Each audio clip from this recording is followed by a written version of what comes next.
Friends, welcome to சுபீஸ் wonderland. இன்னைக்கு நம்ம குயிக்காக அதே போல் ரொம்ப ஹெல்தியான பிரேக்ஃபாஸ்ட் ரெசிபி ஒன்று பார்க்க போகிறோம் ஃப்ரெண்ட்ஸ். டயட் இருக்கவங்களுக்கு ரொம்பவே ஹெல்ப்ஃபுல்லாக இருக்கும் ஃப்ரெண்ட்ஸ் இந்த பிரேக்ஃபாஸ்ட் ரெசிபி.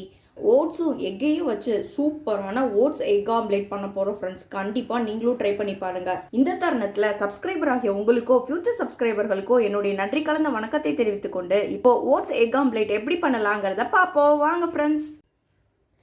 செய்ய தேவையான பொருட்கள்: கேரட்டையும் ஒரு 4 டேபிள் ஸ்பூன் அளவுக்கு துருவி எடுத்து வச்சுருக்கேன்.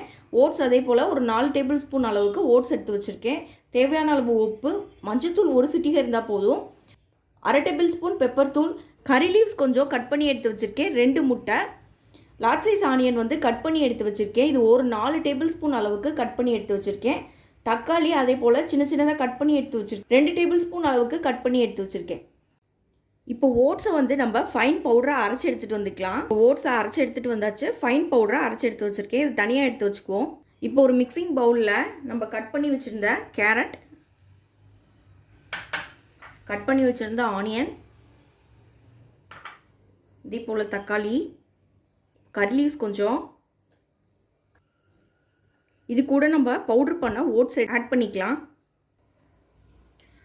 இப்போ இது கூட எக் ஒயிட் மட்டும் ஆட் பண்ணிக்கிறேன். மஞ்சக்கரை எடுத்துக்கல. இப்போ உங்களுக்கு தேவைப்பட்டுச்சுன்னா நீங்கள் மஞ்சக்கரை ஆட் பண்ணிக்கலாம். நல்லா மிக்ஸ் பண்ணிக்குவோம்.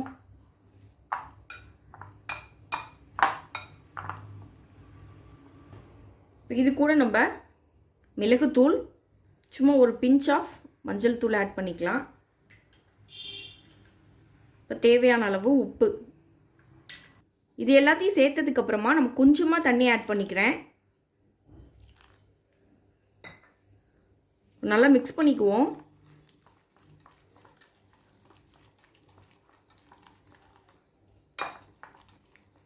நம்ம ஓட்ஸ் ஆட் பண்ணியிருக்கனால கொஞ்சம் லிக்விட் கன்சிஸ்டன்சி தேவைங்கிறதுக்காக நம்ம தண்ணி ஆட் பண்ணிக்கிறோம். பார்த்து கொஞ்சமாக ஆட் பண்ணிக்கோங்க. அதிகமாக ஆட் பண்ணோன்னா ரொம்ப தண்ணியாயிரும்.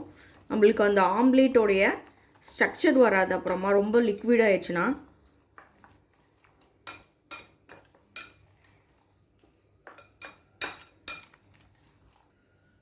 நல்லா இந்த மாதிரி ஒரு கன்சிஸ்டன்சிக்கு நீங்கள் மிக்ஸ் பண்ணி எடுத்துக்கோங்க.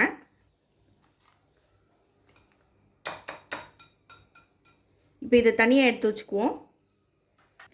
இப்போ பேனை ஹீட் பண்ணி கொஞ்சமாக ஆயில் விட்டு ஸ்ப்ரெட் பண்ணிக்கிறேன். ஆயிலை எல்லா பக்கமும். ரொம்ப ஆயில் வேண்டாம், கொஞ்சமாக ஆட் பண்ணால் போதும்.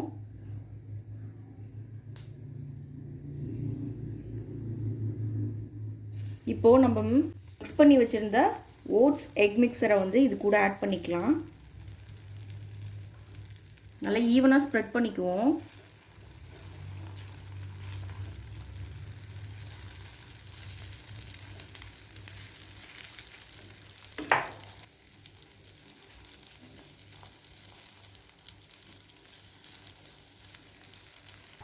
இப்போ நல்லா ஈவனாக ஸ்ப்ரெட் பண்ணியாச்சு.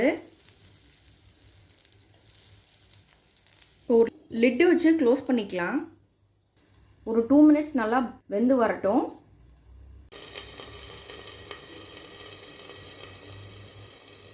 இப்போ லிட்டை ஓப்பன் பண்ணிக்கலாம்.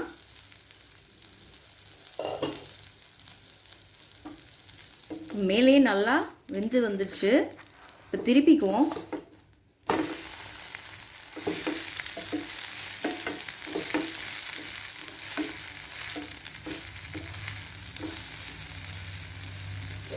இப்போ இந்த சைடும் கவர் பண்ணி 1 நிமிஷம் வேக வச்சுக்கலாம்.